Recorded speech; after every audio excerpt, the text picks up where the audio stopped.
Kalau ijazah asli itu diminta hakim, diminta pengadilan untuk ditunjukkan, saya siap untuk datang dan menunjukkan ijazah asli yang ada. Ya. Saya minta Bapak ke depan sekarang, Pak. Kalau ada yang kuasa hukum mau ke depan, silakan. Ini kami punya 2 dokumen ya Pak ya, pihak terkait ini. PT 1 mana kuasa hukum, satu lagi. Ini pihak terkait menyerahkan ini.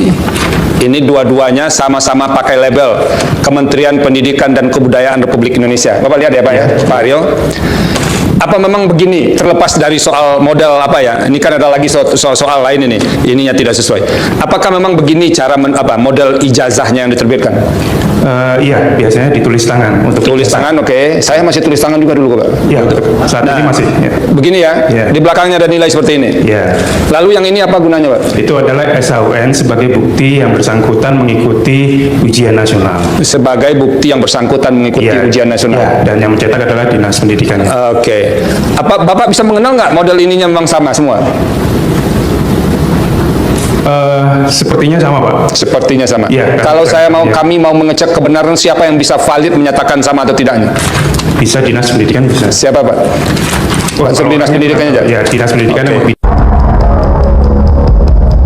Jadi Anda bisa perhatikan yang perbedaan antara versi foto dari fotokopi ijazah KPU Pusat dengan UGM ya. Satu yang paling krusial adalah di KPU tidak ada nomor ijazah di sebelah kanan. Tuh lihat ya, kosong ya. Sedangkan yang versi UGM ada sebelah kanan. Dan pada saat itu tahun 2022 Pak Sigit Sunarto mengatakan ini yang asli.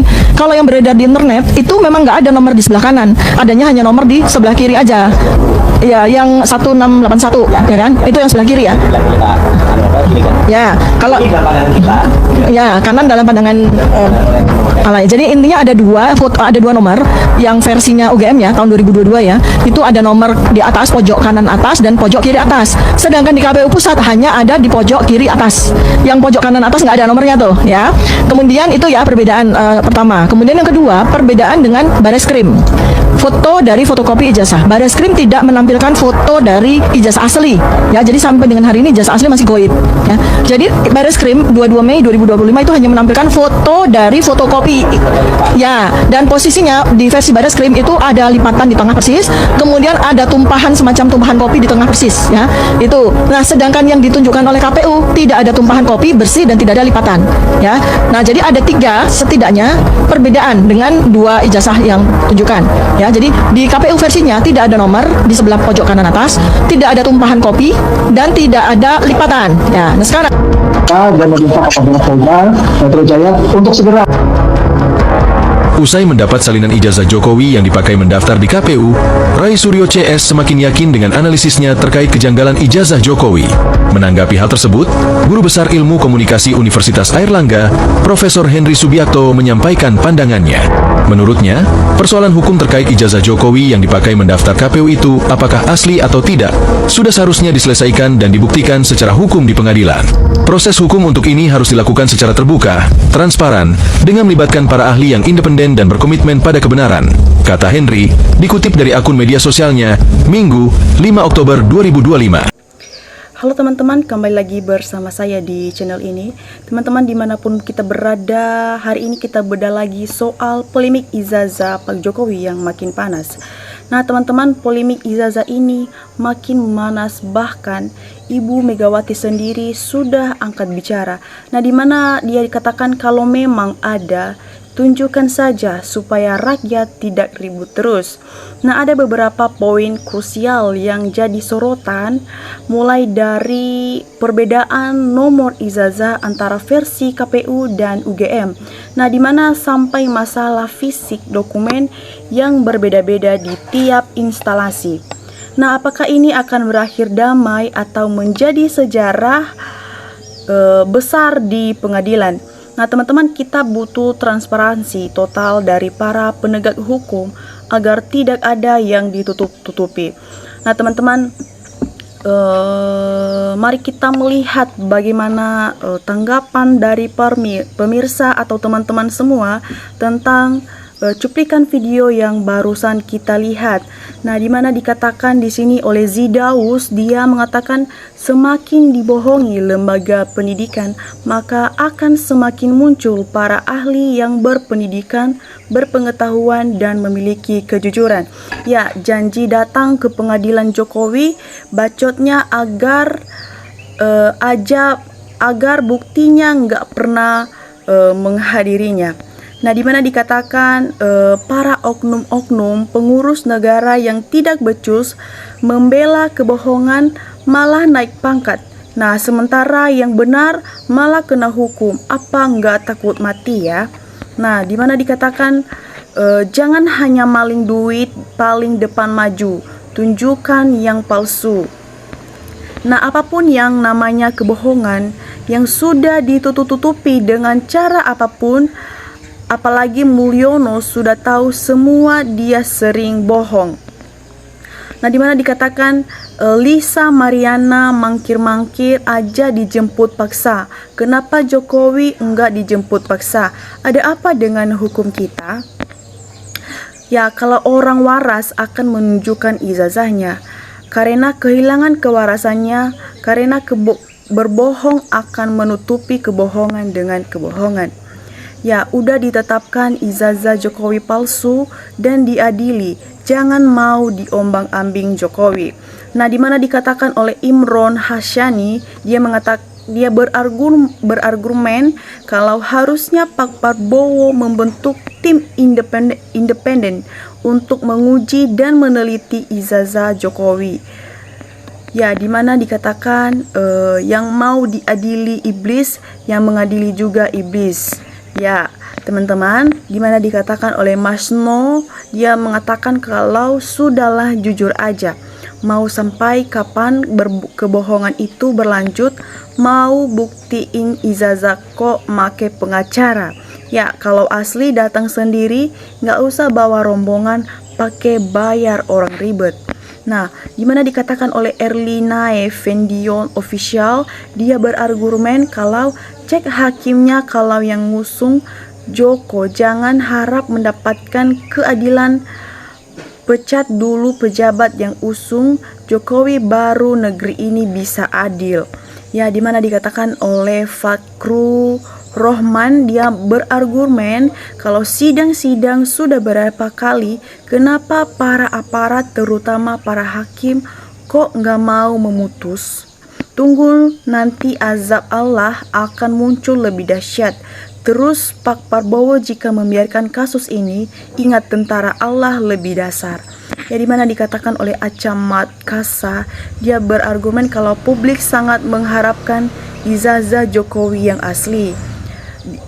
Supaya dia tunjukkan lalu diuji oleh para ahli yang benar-benar jujur, tidak berpihak ke pihak manapun, serta netral, independen dan terbuka sesuai dengan Undang-Undang Nomor 14 Tahun 98 tentang keterbukaan informasi transparan publik. Nah, dimana tapi ini masa susah banget. Nah, dimana dikatakan bagi Jokowi sangat berat karena memang ijazahnya adalah rekayasa. Kalau ditunjukkan habislah riwayatnya, sehingga tidak mungkin mau menunjukkan sanksi hukuman yang fatal.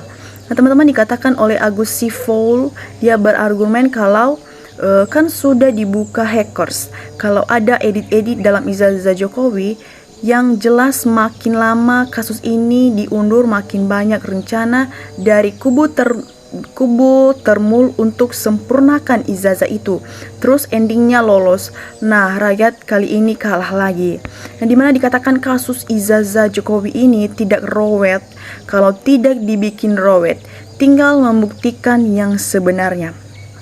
Di mana dikatakan status Roy Suryo CS tersangka dan sudah ditetapkan penyidik. Mau tahu, mau Jokowi harus menunjukkan ijazah aslinya dalam bentuk fisik ke pengadilan. Di mana dikatakan Indonesia banyak orang cerdas, orang pintar, banyak ulama terus berjuang melayangkan doanya maju. Terus Bung Rismos CS. Nah, di mana dikatakan tidak usah para penjilat meneruskan kebohongan dengan ijazah palsu. Mengaku saja bahwa Jokowi tidak pernah sekolah dan kuliah. Nah, di mana teman-teman dikatakan oleh Ahya Kharya, dia berargumen kalau ijazah Jokowi ditolak balik, difotokopi, batchcam macam jenis, sekali palsu, 1000 kali palsu tetap palsu. Gimana kalau sumpah pocong saja? Ya, dimana dikatakan yang dipakai acuan seharusnya kan dari KPU, karena itu satu-satunya bukti untuk mengabulkan pendaftaran sehingga bisa mencalonkan diri. Nah, dimana dikatakan oleh Brang Jangkawat, dia berargumen kalau aparat sudah bersengkokol dengan pembohong, maka tinggal tunggu kehancuran satu negara.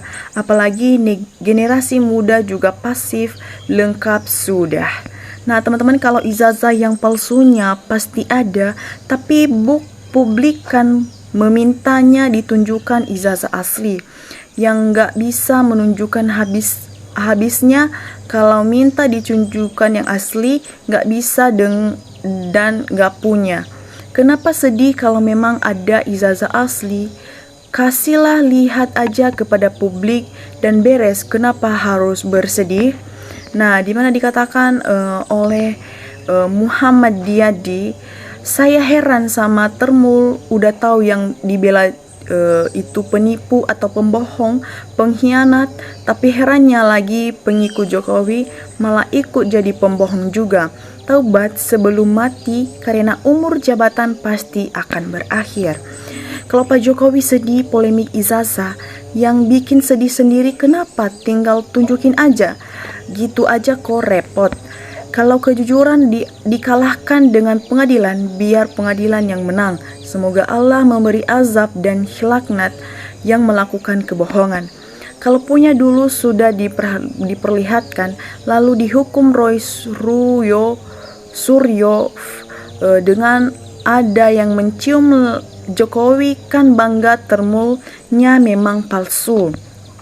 Dikatakan oleh Fugoha, dia berargumen kalau bangsa Indonesia semakin banyak orang cerdas, pintar, cerdik, tapi sepertinya orang-orang jujur, benar, adil, dan berakhlak minim sekali karena penegak hukum juga banyak kamuflase.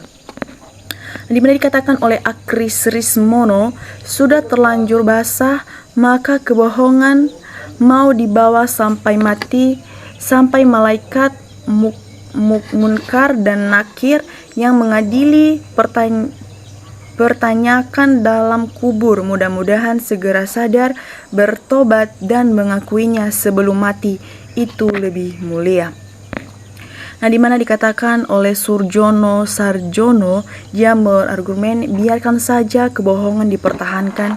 Dia hanya takut malu dengan manusia selagi dunia, tidak takut dengan azab Allah karena kebohongan kelak di neraka yang diancamkan Allah bagi pembohong. Nah, teman-teman, bagaimana pendapat kalian tentang cuplikan video yang sampai detik ini publik masih bertanya-tanya? Pihak pelapor menyebut ijazah yang ditunjukkan ke BC Krim cuman foto dan fotokopi saja, bukan aslinya. Nah, bahkan logo UGM di mapnya saja kabarnya memudar. Nah, sebagai rakyat, kita ini cuman ingin kepastian hukum yang transparan dan tidak ada yang ditutup-tutupi.